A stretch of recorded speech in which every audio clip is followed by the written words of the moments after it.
Bismillahirrahmanirrahim. Assalamualaikum warahmatullahi wabarakatuh.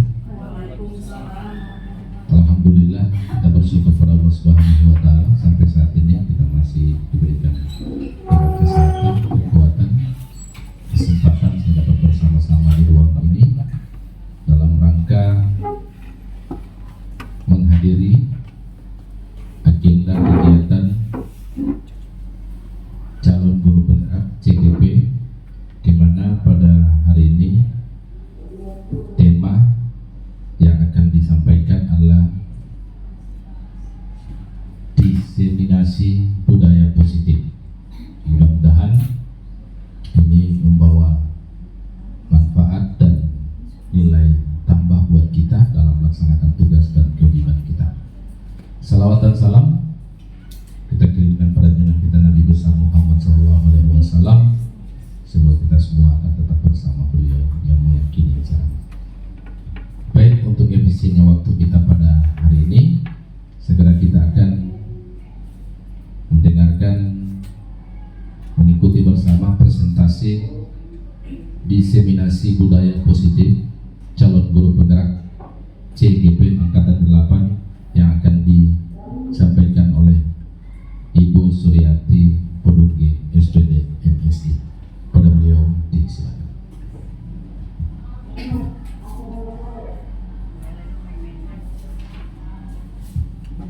Assalamualaikum warahmatullahi wabarakatuh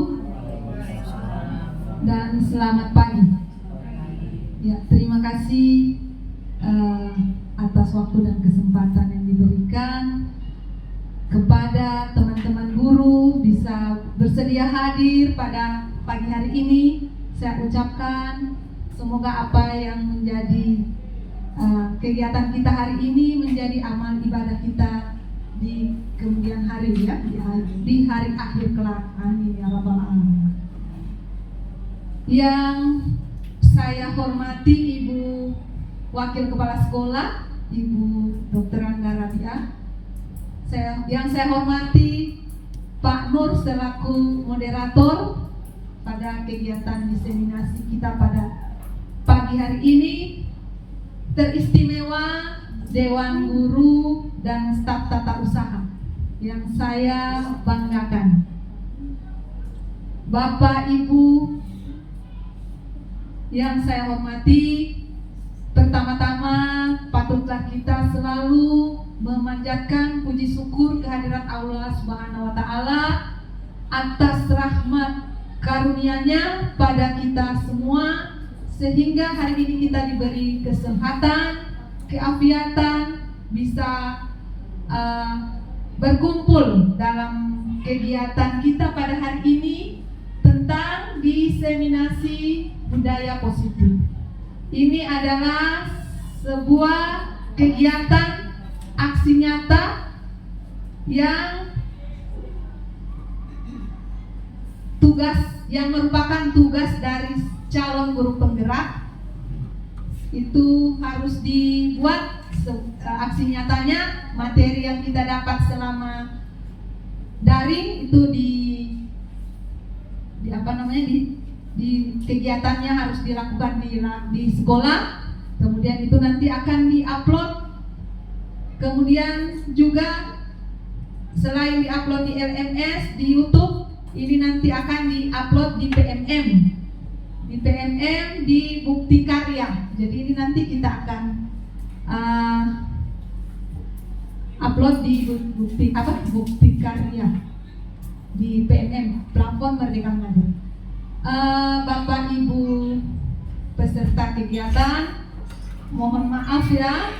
Jadi dalam hal ini saya bukan berarti mengajari, ya, tetapi saya sedikit sharing agar kita bisa berdiskusi dalam ini. Kegiatan ini sudah kita lakukan setiap hari, ya, tentang budaya positif. Jadi apa yang saya dapat di kegiatan diklat itu kita sama-sama sharing, ya.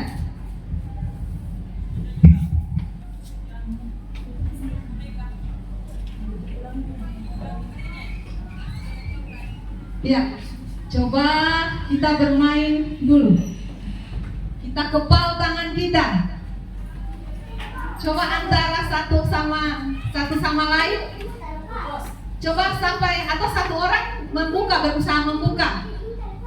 Maksudnya tangan ini dibuka, dipaksa buka. Ya, kita bermain kepala tangan. Coba dipaksa buka. Nah, apa kira-kira yang bisa kamu pikirkan ketika ada seseorang yang berusaha membuka kepala tangan kita? Bisa Ada yang satu pasti mempertahankan ya, yang satu pasti berusaha melepaskan. Si A dan si B misalnya, Ibu Irma sama Ibu Hikmah. Nah, ketika kita menggenggam tangan kita, mengepal tangan kita itu, disitulah kita mengontrol diri kita. Kalau kita memaksakan, tidak ada memaksa maksudnya ya, artinya dalam diri kita ini tidak bisa dipaksakan atau dikontrol oleh orang lain.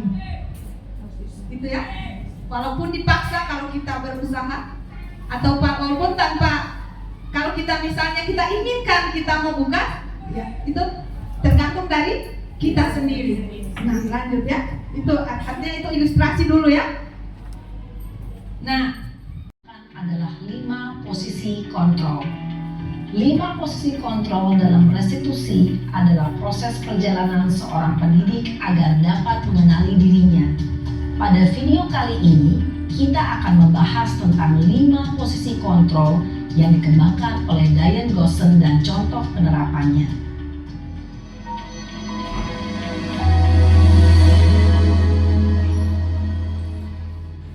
5 posisi kontrol itu adalah 1. Posisi penghukum. 2. Posisi pembuat merasa bersalah. 3. Posisi teman. 4. Posisi pemantau atau monitor. Dan 5. Posisi manajer. Untuk lebih memahami kelima posisi tersebut, mari kita saksikan kasus Naren yang terlambat hadir 20 menit di sekolah dan melihat bagaimana kelima posisi kontrol dalam menghadapi masalah tersebut. Posisi manajer adalah posisi kontrol yang disarankan untuk membimbing murid memiliki sikap disiplin yang positif, yaitu murid yang mandiri, bertanggung jawab, dan dapat memecahkan masalah. Tujuan dari posisi ini adalah agar murid dapat berefleksi atas tindakannya. Guru akan dengan tulus memberikan pertanyaan-pertanyaan bermakna, sehingga membuat murid dapat belajar dari kesalahannya dan mencari sebuah solusi untuk menyelesaikannya. Ibu dan Bapak guru hebat, setelah mengamati adegan kelima posisi kontrol tadi, kira-kira posisi mana yang paling ideal? Posisi mana yang dapat menunjang motivasi intrinsik murid? Ya, tentu posisi manajer. Posisi ini memang posisi ideal yang ingin dituju setiap pendidik. ya kita lanjut ya. Jadi semoga saya berharap di guru-guru semua yang ada di ruang ini bisa posisi kontrol yang dimiliki seperti yang ditunjukkan sebagai posisi manajer ya. Nah, artinya kita berusaha ke situ, kita membangun, kita kembalikan kepada siswa untuk bertanggung jawab ya, agar mereka bisa mandiri melaksanakan kegiatan di sekolah ya, untuk menunjukkan disiplin positif. Jadi mungkin ya. Sekarang kita masuk pada restitusi. Nah, apa itu restitusi? Restitusi merupakan proses menciptakan kondisi bagi murid untuk memperbaiki kesalahan mereka. Jadi ketika anak-anak itu bersalah, kita melaksanakan sebuah langkah yang namanya restitusi, sehingga mereka bisa kembali pada kelompok mereka dengan karakter yang lebih kuat. Ya, itu definisi dari restitusi. Nah, berikutnya ada yang namanya segitiga restitusi. Apa itu segitiga restitusi? Ini seorang guru juga kalau ada persoalan sama murid, kita harus menggunakan restitusi segitiga ya, untuk menyelesaikan suatu masalah itu.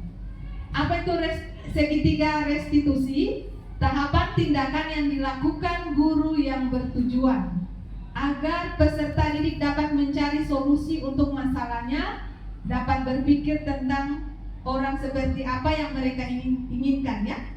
Kemudian mereka harus memiliki tujuan disiplin positif, kemudian menghargai nilai-nilai kebajikan yang mereka percayai. Artinya kita menginginkan motivasi dari dalam diri ya, motivasi intrinsik. Jangan karena dia berjanji tidak akan melakukan kesalahan hanya karena takut gurunya marah lagi. Itu kalau takut guru marah atau takut mendapat hukuman, berarti karena ada motivasi dari luar saja, bukan dari dalam. Yang kita inginkan ini ada motivasi dari dalam diri siswa atau intrinsik ya, sehingga di dalam motivasi intrinsik itu akan memiliki nilai-nilai kebajikan yang mereka percayai. Nilai-nilai kebajikan itu seperti tadi bertanggung jawab, mandiri dan lain sebagainya. Lanjut lagi. Nah, apa semua namanya segitiga tentu bermodel segitiga ya, segitiga restitusi. Jadi apa semua itu? Yang pertama kita harus menstabilkan identitas. Kita stabilkan identitas. Kemudian yang kedua kita validasi tindakan mereka yang salah. Nanti ada videonya lagi ya. Yang ketiga menanyakan keyakinan. Jadi ada cara-cara kita menyelesaikan sama anak-anak itu agar anak-anak itu tidak dendam sama guru, tidak merasa mereka disalahkan ya. Ibu dan Bapak guru, berikut ini akan ditunjukkan bagaimana seorang guru berada dalam posisi manajer menggunakan penerapan segitiga restitusi.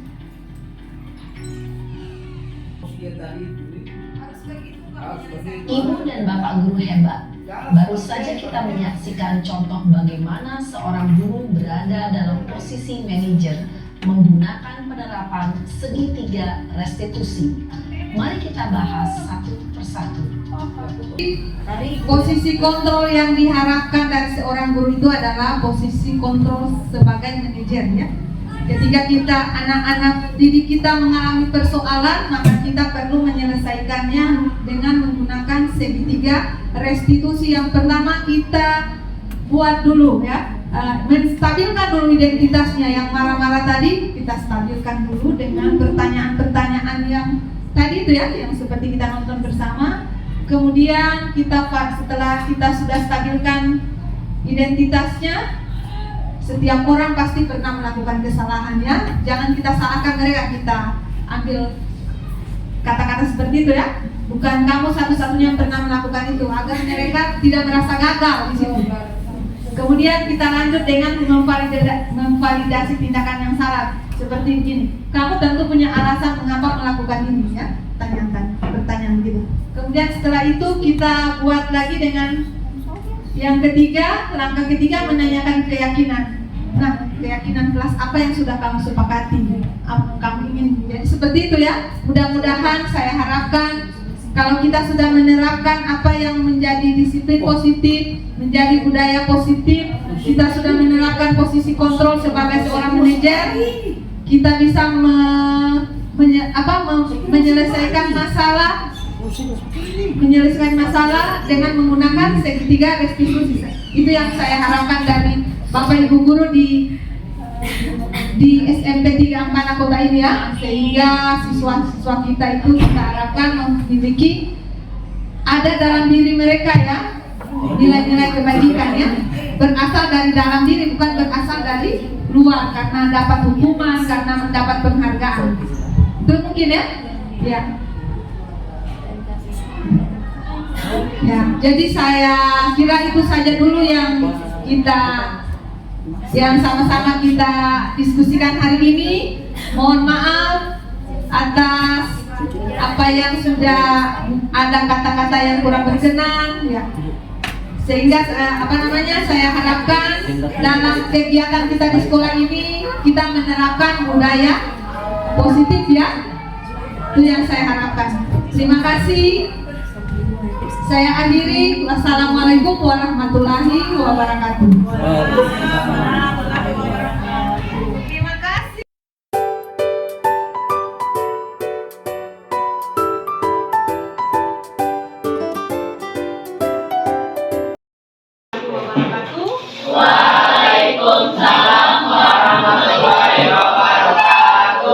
Ya, dan selamat pagi. Bagaimana kabar kalian hari ini? Alhamdulillah sehat walafiat ya. Hari ini semua hadir ya? Hadir semua, kursi semua terisi penuh.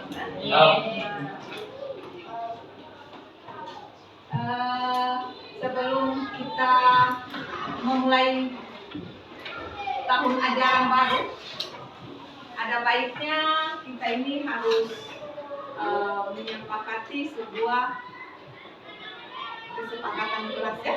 Kesepakatan kelas, ada juga untuk kesepakatan sekolah ya. Nah, kesepakatan kelas itu tentu dimulai dari peraturan-peraturan kelas ya. Nah, peraturan-peraturan kelas itu kita harus apa? Peraturan kelas kita harus sepakati ya. Kita harus patuhi. Ketika kita langgar, nanti ada konsekuensinya ya. Jadi kita harus membuat kesepakatan kelas. Kesepakatan kelas ini yang kamu tentukan sendiri ya, bukan ibu yang tentukan. Kesepakatan kelas itu berdasarkan peraturan yang ada. Jadi sekarang kesepakatan kelas itu bisa kita ubah menjadi sebuah, kan itu kesepakatan kelas tadi awalnya dari peraturan ya, peraturan yang ada di kelas ini. Misalnya apa? Kamu dilarang. Peraturan kelas di sini seperti apa? Saat pembelajaran jangan keluar masuk ya. Jangan makan di kelas. Jangan makan di kelas. Jangan ribut. Jangan ribut saat proses pembelajaran. Mulai. Jangan mengatur teman yang lain kan. Jangan mengatur tugas. Jangan mengganggu teman. Itu sama. Ya. Jangan lambat masuk kelas. Itu semuanya yang harus kamu patuhi ya. Berapa di makan dulu. Seperti itu. Nah, sekarang peraturan tadi itu kita sepakati kan? Kita buat sebuah kesepakatan kelas. Nah, sekarang begini. Kesepakatan kelas ini Ibu ubah jadi sebuah keyakinan kelas. Jadi bukan lagi kesepakatan tetapi keyakinan. Kenapa harus keyakinan kelas? Yang tadinya dibilang jangan masuk terlambat ke kelas, gitu toh? Kita ubah kalimatnya menjadi tidak ada lagi kata jangan, masuk kelas tepat waktu. Itu sebuah keyakinan yang kita munculkan dalam diri kita. Motivasi dari dalam diri kita ya. Jadi tanpa harus takut karena aturan, tetapi itu kita yakini ya. Jangan masuk kelas tepat waktu. Nah, kalau sudah ada keyakinan dari dalam diri kita, motivasi dan dalam, maka itu menjadi sebuah nilai-nilai positif ya. Boleh begitu? Jadi nilai yang aturan-aturan tadi atau kesepakatan jangan masuk terlambat, jangan mengganggu teman, itu bisa ubah menjadi kalimat positif. Datang tepat waktu, di dalam kelas tidak bisa ribut. Saat pembelajaran apa lagi? Dilarang ngobrol atau cerita ya. Sekarang kesepakatan kelas atau keyakinan kelas itu kamu harus tentukan sendiri ya. Misalnya tadi tidak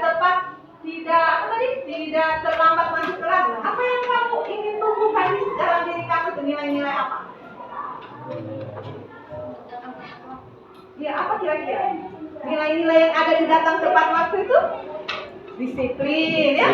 Nah, mengerjakan tugas dengan tepat waktu. Itu nilai apa yang ada itu? Disiplin, Tanggung jawab. Bertanggung jawab. Nah, tanggung jawab, keselamatan, keamanan, disiplin tadi itu merupakan nilai-nilai universal ya. Nilai-nilai kebajikan universal ini yang harus kita yakini. Sehingga kita harus yakin dengan keyakinan kelas kita ya. Sudah paham ya? Siap. Oke. Sekarang Ibu mau kamu menulis seperti tadi. Apa yang ingin buat kesepakatan di dalam kelas ini?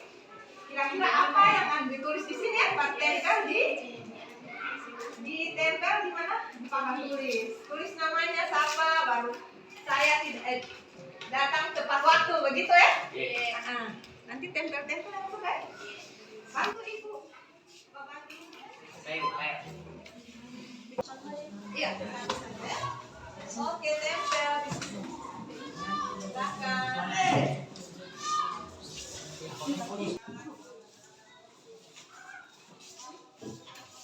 Tempelnya rapi ya.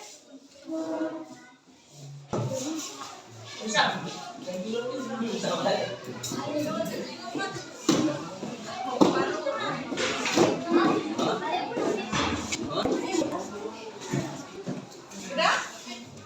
Nah, satu orang sudah sama? Ya, nanti kita tunggu ya. Boleh bantu Ibu satu orang? Ayo.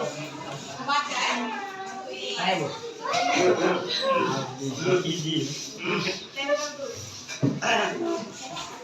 Banyak macam parfum ya.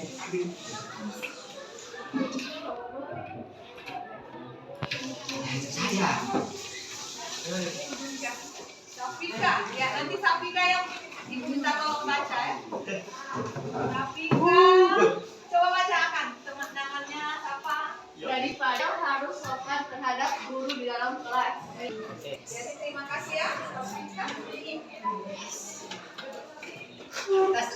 Jadi tadi yang sudah kamu sepakati itu ya, itu ingat-ingat sendiri kamu yang sepakati, kamu yakini bahwa itu akan kamu lakukan. Ya? Jadi kalau ketika melanggar, berarti itu saya sudah melanggar dari keyakinan kelas yang sudah kita sepakati, begitu ya. Untuk hari ini, akhiri saja dulu ya. Ya, kita cuma membuat sebuah keyakinan kelas yang kita sepakati. Terima kasih ya. Assalamualaikum